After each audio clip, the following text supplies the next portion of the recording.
नमस्कार, Manoj Tiwari talk show में आपका स्वागत है।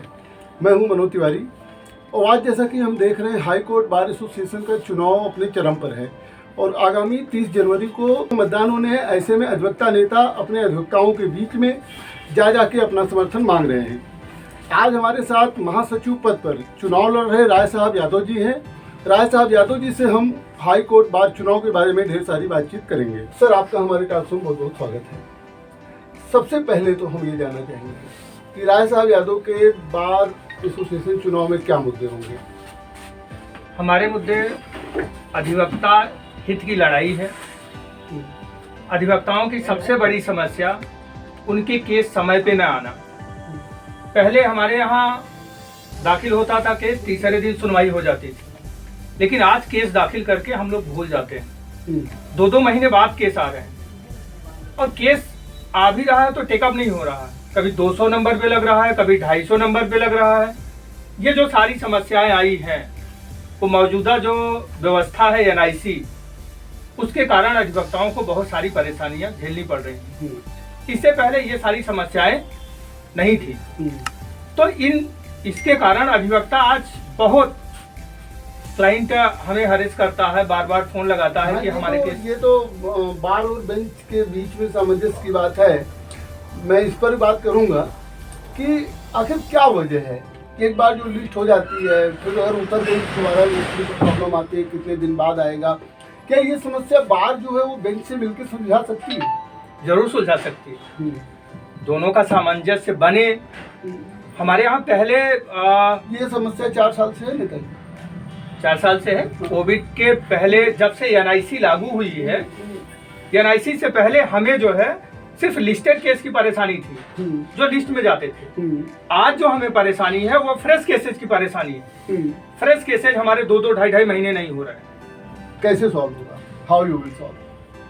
जो मेन मुद्दा हमारा ये है कि अगर NIC बंद कर दें, सारी परेशानियां NIC के जरिए आई है, NIC बंद हो जाए, पुराने जिस ढर्रे पे 4 साल पहले जैसे हम काम करते थे उस तरीके से काम होने लगे, सारे काम होने लगे। लोग नई और एडवांस चीज की बात करते हैं और आप लोग पुरानी चीज की बात करते हैं। पुरानी चीज बेस्ट थी उस समय। आज जो एडवांस जो आप बता रहे हैं, NIC के जरिए जो काम हो रहा है, अगर हम एडवांस हैं तो हमारे केस पेंडिंग क्यों जा रहे हैं? एक बार केस हट जा रहा, लग नहीं रहा है केस। अच्छा, आप तो अधिवक्ता है, चुनाव में लड़ रहे हो, ऐसी चीज का चुनाव लड़ रहे हैं जहाँ 1.5 साल भर मुकदमे करते रहते हैं। अच्छा सर, कभी ऐसा नहीं हुआ कि एक ही समय में 2 कोर्ट में मुकदमा पड़ गया, तो कैसे मैनेज करते हैं? हाँ, मैनेज करते हैं। तो क्या जूनियर वहाँ रहता है। इसका भी कुछ सिस्टम था क्या कि अगर 2 केस एक समय पे पड़ गया तो रिवाइज सिस्टम था पहले? अभी है क्या? अब बहुत सारी कोर्टें अब रिवाइज नहीं कर रही हैं। ये अधिवक्ताओं को सबसे बड़ी परेशानी ये है ना। है। हाँ। ये भी परेशानी है। पहले प्रत्येक कोर्ट जो है रिवाइज करती थी, आज बहुत सारी कोर्टें लगा दी हैं, नोटिस लगा देती हैं कि फर्स्ट राउंड में ही होगा। खैर, वहाँ जूनियर रहता है, वो समय लेता है, तो आफ्टर लंच या 10 मिनट बाद इस तरीके से रखा जाता है। आप लोग चुनाव के समय बार बेंच की खूब बात करते हैं कि बार बेंच में सामंजस्य नहीं है, होना चाहिए। जब कहानी बन जाती है तो क्यों नहीं सॉल्व कर पाती? कहीं किसी का स्वार्थ आ जाता है सामने या फिर और कोई बात है?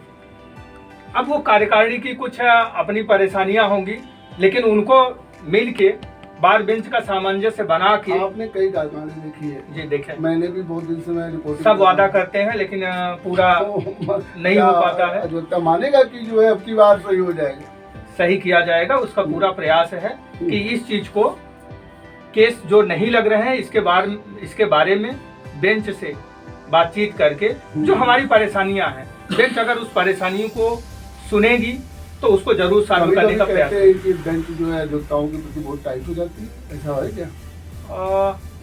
देखिए, दोनों के संबंध के बिना कुछ नहीं चल सकता, कुछ नहीं चल सकता। आज जो कार्य हो भी रहे हैं, अगर बेंच हमारी बातें ना सुने तो वो भी नहीं हो सकता। कहा जाता है ना, बार और बेंच दोनों एक ही सिक्के के 2 पहलू हैं। 2 पहलू हैं। अच्छा नेताजी, इतना खर्च हो रहा है, चुनाव आयोग आप लोगों का इतना कहता है दावत मत करिए, पार्टी मत करिए, लेकिन अभी देखिए फटकार लगाएंगे कुछ लोगों को। मैं ये जानना चाह रहा था, इतना खर्च करते हैं बार एसोसिएशन चुनाव में, रिकवरी हो जाती है? नहीं, रिकवरी की बात नहीं है। जो भी अगर कोई भी खर्च करता होगा तो वो मान सम्मान के लिए है, बाकी रिकवरी के उद्देश्य से ना कोई चुनाव लड़ता है जी जी। और ना जो है इस उद्देश्य से चुनाव लड़ा जाता है कि हम सेवा भाव का उद्देश्य होता है। सेवा भाव, मान सम्मान, लोगों में मान अच्छा, प्रतिष्ठा। राय साहब अभी संशोधन हुआ है पहला में, जी 3 संशोधनों की बड़ी चर्चा है। जी पहला कि जो 5 मुकदमा साल में करेगा वही वोटर होगा। दूसरा, एक निश्चित संख्या में जब मुकदमा होगा तभी वो पदाधिकारी हो सकता है। जी एक पदाधिकारी एक ही पद पर 3 बार नहीं हो सकता है। जी और एक अधिवक्ता निधि बना दी गई जिसका पहले विरोध हुआ था, लेकिन बाद में सब सही हो गया। जी। आपको लगता है कि वर्तमान जो अध्यक्ष है राधाकांत ओझा जी ने ये संशोधन करके बड़ा काम किया है? जी जरूर। ये संशोधन यहाँ नया नहीं है, कई हाई कोर्ट में है, सुप्रीम कोर्ट में है। जो अधिवक्ता है वास्तव में वो वोटर होगा और जो प्रैक्टिशनर वकील है वास्तव में वो चुनाव लड़ेगा। इस उद्देश्य से ये सारे संशोधन। आप संशोधन से सहमत हैं? यस, सहमत हूँ। तो क्या वजह है कि मैं प्रैक्टिशनर वकील हूँ, कॉरिडोर का व्यक्ति हूँ। 2 सवाल इस पर है। क्या वजह है कि जब राधाकांत ओझा जी ने वोटिंग का आह्वान किया तो मात्र कुछ हजार वोटरों ने, कुछ हजार अधिवक्ताओं ने वोटिंग किया, जबकि 17,000 की स्ट्रेंथ है, सभी को करना चाहिए। आज 8200 केवल वोटर हैं। आपको लगता है यही रियल प्रैक्टिशनर और यही रियल जो है अधिवक्ता रह गए हो? तो नहीं है क्या रियल? देखिए, जो 82,000 वोटर हैं, 8200 जो वोटर हैं वो वास्तव में प्रैक्टिशनर हैं, जिनके केस हैं वो हैं। जिनके नहीं है वो अगली बार प्रयास करेंगे, वो वोटर बनेंगे, उनके दाखिला होंगे, वो कोर्ट में जैसे पहले ड्यूज जमा होता था वोटर बढ़ाने के लिए, और वैसे अब जो है ड्यूज की भी समस्या खत्म हो गई। तो राधाकांत ओझा की कार्यकारिणी ने जो संशोधन किया उससे राय साहब बहुत सहमत हैं। आपको नहीं लगता आगे कुछ इसमें बदलाव और होना चाहिए? क्या इम्प्रोवाइज हो सकता है? समय के रहते, समय देख के उस तरीके से बदलाव हुआ, समय देख के उन्होंने बदलाव किया। हो सकता है आगे कुछ और बदलाव हो। कार्यकाल 2 साल का नहीं हो जाना चाहिए था? चूंकि और कहीं नहीं, हर जगह बार का चुनाव जो है पूरे प्रदेश में, ये तो प्रदेश का हाई कोर्ट है, डिस्ट्रिक्ट कोर्ट में, तहसीलों में, हर जगह व्यवस्था एडवोकेट की जो है बार की वो 1 साल की है। महासचिव और अध्यक्ष का पद जो होता है जी बड़ा महत्वपूर्ण होता है। जी। तो किसको अध्यक्ष के रूप में देखना चाह रहे हैं? ये तो हमारी बात तय करेगी, ये हम नहीं तय कर सकते हैं। हमारे जो मतदाता हैं हाँ, अगर वो तय करेंगे। पता लगा कि अनिल जी हो गए तो अच्छा मेरे साथ बॉन्डिंग है, सीपी उपाध्याय हो गए तो अच्छी बॉन्डिंग है, राम अवतार सर हो गए तो अच्छी बॉन्डिंग है, या अशोक सिंह हो गए अच्छी बॉन्डिंग है, कोई ऐसा प्रत्याशी है जिसके साथ हम लोग अधिवक्ता हैं, जो भी हमारे साथ आएगा उसका स्वागत है, हम जिसके साथ जाएंगे उसका। महासचिव में किसी प्रतिद्वंदी मानते हैं? लड़ाई सबकी है, सब लड़ रहे हैं, जीतने के लिए लड़ रहे हैं, और ये 1 साल का चुनाव है, अधिवक्ताओं का चुनाव है। मैं हर चुनाव से अच्छा ये चुनाव मानता हूँ। यहाँ हम लोगों के बीच में कॉरिडोर में जितने भी हम लोगों के जो पद के भी प्रत्याशी हैं, जब मिलते हैं तो एक दूसरे से हाथ मिलाते हैं, मतलब कोई प्रतिद्वंदिता नहीं। अच्छा सर, जूनियर अधिवक्ताओं पर बात होती है। जूनियर अधिवक्ताओं की सुरक्षा के लिए जो है कुछ स्थायी उपाय क्यों नहीं? जूनियर अधिवक्ताओं की ही सुरक्षा का विषय नहीं है, पूरे अधिवक्ता समाज के सुरक्षा का विषय। सुरक्षा से तात्पर्य मेरा निश्चित इनकम और हॉस्पिटलिटी, इन सब से। जी, मैं उसके लिए बारे में बता रहा हूँ। हमारे यहाँ बार है, बार हमारे अधिवक्ताओं को बैठने की जगह देनी चाहिए, जो आज मुश्किल नहीं है। चैम्बर नहीं है हमारे बार में, हॉस्पिटल नहीं है। हमारी तरफ से इतना बड़ा परिवार है, 20,000 अधिवक्ता हैं, तो एक हॉस्पिटल यहाँ होनी चाहिए। समुचित पानी पीने की, आज भी टंकी का पानी अधिवक्ता पीता है, आरओ पानी उपलब्ध बार में नहीं है। हाई कोर्ट ने कुछ कई जगह व्यवस्थाएं कराई, लेकिन वो भी कुछ दिन बाद फेल हो जाती है। तो पानी की व्यवस्था भी नहीं है। एक हाउसिंग स्कीम भी होनी चाहिए, जरूर होनी चाहिए। अधिवक्ताओं को के लिए जो है हाउसिंग स्कीम, अगर जमीन एक्वायर करके वहाँ बनाया जाए उनके रेजिडेंशियल के लिए, तो मैं जहाँ तक समझता हूँ बहुत अच्छा है। दूसरी चीज ये है कि पार्किंग की व्यवस्था नहीं है। सबसे बड़ी प्रॉब्लम मैं देखता हूँ ये बार ही करेगी। बार जो है बेंच की तरफ देखती है कि बेंच हमारे लिए पार्किंग की व्यवस्था करे, जबकि पहले हम लोगों की गाड़ियां जो है हाई कोर्ट के अंदर कैंपस में खड़ी होती थी, लेकिन अब वो कैंपस से बाहर आ गई, वो रोड पे खड़ी होती है। पार्किंग सुना बंद हो रही है, बन रही है। वो भी आपको बताएं कि बैठने की व्यवस्था नहीं है, पार्किंग भी ऊंट के मुंह में जीरा है, बहुत ज्यादा नहीं है। पार्किंग की व्यवस्था हमें और करनी पड़ेगी। तो अच्छा सर, कभी कभी कहा जाता है कि अधिवक्ताओं को सामूहिक इंश्योरेंस, उनको कैशलेस कार्ड की व्यवस्था और आकस्मिक दुर्घटना पर जो है कुछ कैश की व्यवस्था परिवार को होनी चाहिए। ये मांग सभी लोग कर रहे हैं और बहुत लोग वायदा कर रहे हैं कि कितना सहमत हैं आप? हमारे यहाँ बार में कुछ व्यवस्था है। कहा जाता है कि अपने लोगों में मान लेते, कुछ लोग रेगुलर जो है क्लेमर है। अब वो अनियमितता हर जगह की जा सकती है, लोग करते भी हैं, लेकिन हमारे यहाँ व्यवस्था है जहाँ तक ये है कि पारदर्शिता होनी चाहिए और जिसको भी वास्तव में हुआ है, जो बीमार हुआ है, उसे मिलनी चाहिए। जिसकी डेथ हुई है, डेथ क्लेम मिलना चाहिए, वो सब मिलता है यहाँ। सर, महिला अधिवक्ताओं पर कम बात होती है। आपको क्या लगता है कि महिला अधिवक्ताएं राजनीति में रुचि, उनके लिए पद भी है, पद भी एक है उनके लिए, रिजर्व पद है, लेकिन उनकी एक्टिविटी कम दिखती है। उनके बारे में आप लोग कुछ कम सोचते हैं? गवर्निंग काउंसिल, उपाध्यक्ष, तो पदाधिकारी, बहुत सारी पदाधिकारी महिलाएं हैं, होती आई हैं, वो सबसे ज्यादा जीतती हैं, उनकी भागीदारी है। लेकिन अधिवक्ता डॉक्टर भी नहीं है। हमने सुना कि वो बच्चों को जब लेके आती हैं तो उनके लिए जो दिक्कत हो जाती है कि बहस करें कि बच्चों को देखें, इन सबके लिए कुछ सुविधा नहीं होनी चाहिए। तो राय साहब ने कुछ वायदा किया है? जरूर करेंगे। वायदा तब करेंगे, अभी कर लीजिए। वादा कर रहे हैं, बार में आते हैं तो इसके बारे में जरूर कुछ ना कुछ करेंगे, आपसे ये वादा करके। चलिए सर, अधिवक्ता के साथ साथ एक बहुत महत्वपूर्ण पक्ष उनका वादी और प्रतिवादी का होता है। वादी और प्रतिवादी के लिए आप लोग कुछ नहीं करते।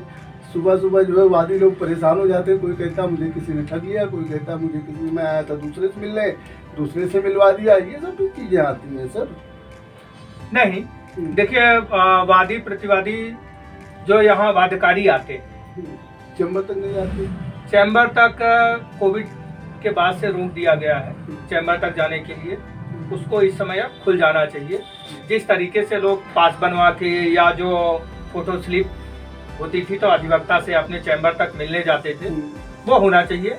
और हमारा प्रयास रहेगा कि जो नई बार आएगी उसके लिए ये व्यवस्थाएं जैसे पूर्ण रूप से सुचारू रूप से चलती थी कि वादकारी जो है अपने अधिवक्ता से मिलने उनके चैम्बर तक जाते थे, उसको खुलवाया जाएगा, वहाँ से हो जाएगा। अच्छा सर, राय साहब अगर महासचिव बनते हैं, राय साहब यादव महासचिव बनते हैं तो सबसे पहले क्या करेंगे? देखिए, ये सारे मुद्दे सबके हैं, लेकिन मैंने एक जो अपने यहाँ के अधिवक्ताओं के लिए सोच रखा है कि हमारे यहाँ अधिवक्ताओं के खिलाफ बहुत सारी एफआईआरें होती हैं, अधिवक्ताओं को प्रोटेक्शन नहीं मिलता है। अधिवक्ता और पुलिस में 36 का आंकड़ा रहता है। कभी कभी हमारे खिलाफ झूठी भी एप्लीकेशन होने पे हमारे खिलाफ एफआईआर दर्ज होती है और सारी चीजें होती हैं। मैंने बॉम्बे हाई कोर्ट में मैं गया था, वहाँ संपर्क किया तो वहाँ लोगों ने बताया कि यहाँ एफआईआर होने से पहले बार में एप्लीकेशन आती है कि फला अधिवक्ता के खिलाफ एफआईआर कंप्लेन है, बार परमिशन करती है तब जाके वो एफआईआर दर्ज होती है।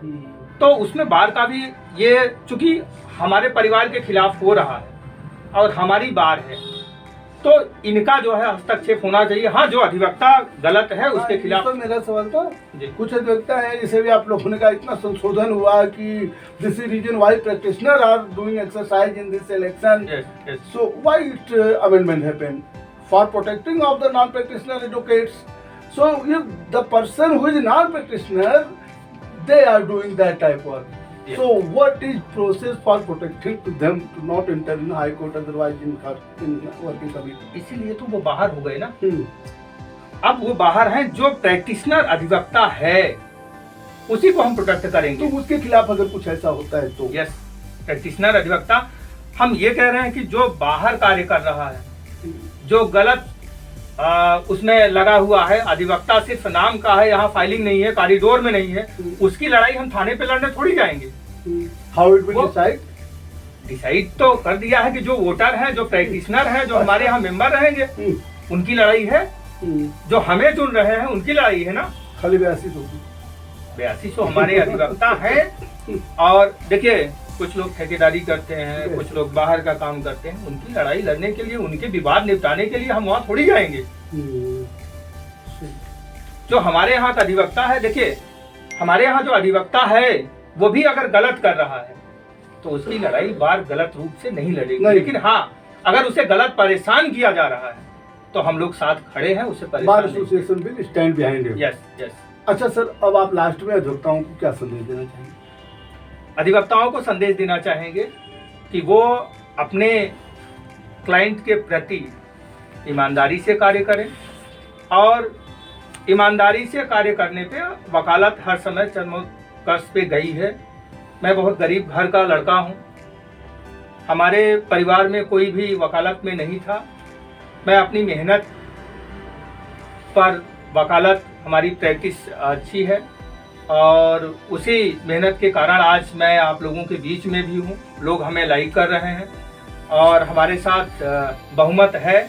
मुझे आशा है कि इस बार जीतकर मैं बार में। अच्छा सर, अभी आपने प्रोफेशनल एथिक्स की बात की कि कुछ अधिवक्ता प्रोफेशनल एथिक्स के खिलाफ ना काम करें, यानी मतलब क्या ऐसे कैसे भी आते हैं क्या कि पक्ष से भी मिल गया, विपक्ष से भी मिल गया? मेरे हाई कोर्ट में नहीं होता है। ऐसा नहीं है ना, ऐसा नहीं। यानी सब प्रोफेशनल एथिक्स के साथ रहते हैं। yes. चलिए सर, आपने हमारे टॉक शो में भाग लिया, इसके लिए आपको बहुत बहुत धन्यवाद। बहुत बहुत धन्यवाद। आपके इस टॉक शो का भी मुझे बहुत बहुत, आपका भी मैं आभारी हूँ कि आपने हमें यहाँ बुलाया।